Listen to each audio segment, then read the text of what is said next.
இப்போ விஜய் அவர்கள் பார்த்தீங்கன்னா கட்சி ஆரம்பிச்ச டைம்ல கட்சி ஆரம்பிக்க போறாரு அப்படிங்கிற சில டாக்ஸ் வந்து பரவலா பேசப்பட்டுட்டு வந்துச்சு. அது எப்படின்னு பார்த்தீங்கன்னா திமுக எல்லாம் போயிருக்கும். தெரியாமலாம் வாய்ப்பில்ல. எல்லாருக்குமே தெரியும். மிக முக்கியமா அரசியல் கட்சிகளுக்கு தான் பெரிய அளவுல தெரிஞ்சிருக்கும். அது ஒரு மிகப்பெரிய தாக்கத்தையும் பயத்தையும் ஏற்படுத்தியிருக்கும்.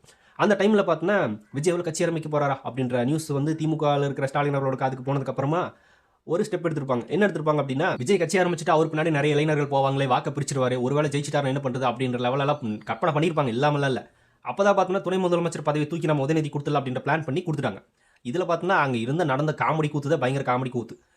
உதயநிதி ஸ்டாலின் அவர்கள்ட்ட ப்ரெஸ் ரிப்போர்ட்டர் கேட்குறாரு, உங்கள் நேம் தான் பார்த்தீங்கன்னா துணை முதலமைச்சர் பதவிக்கு வந்து அடிபட்டு இருக்கு அப்படின்னு மாதிரி கேட்டதுக்கு, இல்லை எனக்கு தெரியாது அப்படின்றாங்க. உங்களுக்கு கொடுத்துட்டாங்க அப்படின்னு கேட்டதுக்கு, இல்லை எனக்கு தெரியாது, நீங்கள் சொல்லி தான் எனக்கு தெரியுது அப்படின்னு மாதிரி அவர் அந்த இடத்துல ஒரு மல்பல் இருப்பாருங்க. இதுதான் பார்த்தீங்கன்னா இவரோட பயங்கர ஆக்டிங்.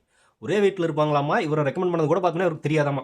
அப்போ கொத்தடிமைகள் சில பேர் இருப்பாங்க, அவங்களும் பார்த்தீங்கன்னா வந்து உதயநிதி அவர்கள் முதலமைச்சர் ஆனால் எங்களுக்கு பிரச்சனை கிடையாது அப்படின்ற மாதிரி அவங்க முட்டு கொடுக்குறது. அதுக்கப்புறமா வந்து இன்பநிதியும் முதலமைச்சராக பார்த்துட்டா எங்களுக்கு சந்தோஷம் அப்படின்ற மாதிரி பார்த்தீங்கன்னா ஒரு கொத்தடிமையெல்லாம் பேசுனது. அப்புறமே பார்த்தீங்கன்னா வந்து தயார் நிலையில் வச்சிருக்காங்க. துணை முதல் பதவி அவர் தான் கொடுக்க போகிறோம், அடுத்த எலெக்ஷனில் பார்த்தீங்கன்னா அவர் தான் முதலமைச்சராக நிற்க வைக்க போகிறோம் அப்படின்ற அளவுக்கு பார்த்தீங்கன்னா பிளான் போட்டாங்க. இப்போ வந்துட்டாங்கல்ல முதலமைச்சர் பதவியே பார்த்தீங்கன்னா அடுத்தது வந்து உதயநிதி ஸ்டாலின் அவர்களுக்கு தான்.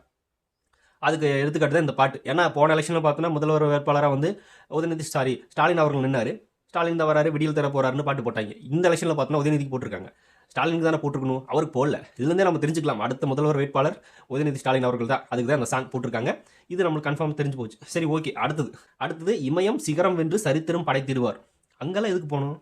அங்கே போய் என்னோட போகிற சிகரத்தில் ஏறி பார்த்தீங்கன்னா இமயத்தை தொட போறாரு என்ன? அதெல்லாம் தேவையில்லை. எதுக்கு இந்த லாஜிக் இல்லாத ஒரு விஷயமெல்லாம் போட்டுக்கிட்டு கொள்கை மன்னராக இருந்திட கோட்டையை ஆட்டிடுவார். கொள்கை மன்னராக இருந்தவர் கோட்டை ஆட்டிடுவார்ன்ற மாதிரி.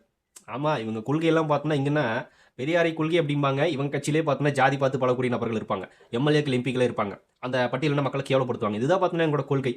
பெரியார் மண்ணில் பார்த்தோன்னா என்னென்ன கொள்கையெல்லாம் இருக்கணுமோ அதெல்லாம் எதுவுமே இருக்காது. ஆனால் அதுக்கு ஆப்போசிட்டாக என்னெல்லாம் இருக்குமோ, இப்போ இந்த சங்கிகள் இருக்காங்களா, அவங்க என்னெல்லாம் பண்ணுவாங்களோ அதையும் பார்த்தோன்னா இவங்களே பண்ணுவாங்க. பெரியாரி கொள்கை என்பாங்க, ஐயரை கூட்டிகிட்டு வந்து பார்த்தோன்னா ஒரு நிகழ்ச்சிக்கு பூஜை போட்டிருப்பாங்க. இதுதான் இவங்களோட கொள்கை. இதில் பார்த்தோன்னா கொள்கை மன்னராக இருந்துருவாராமா. இது வேற ஒரு காமெடி.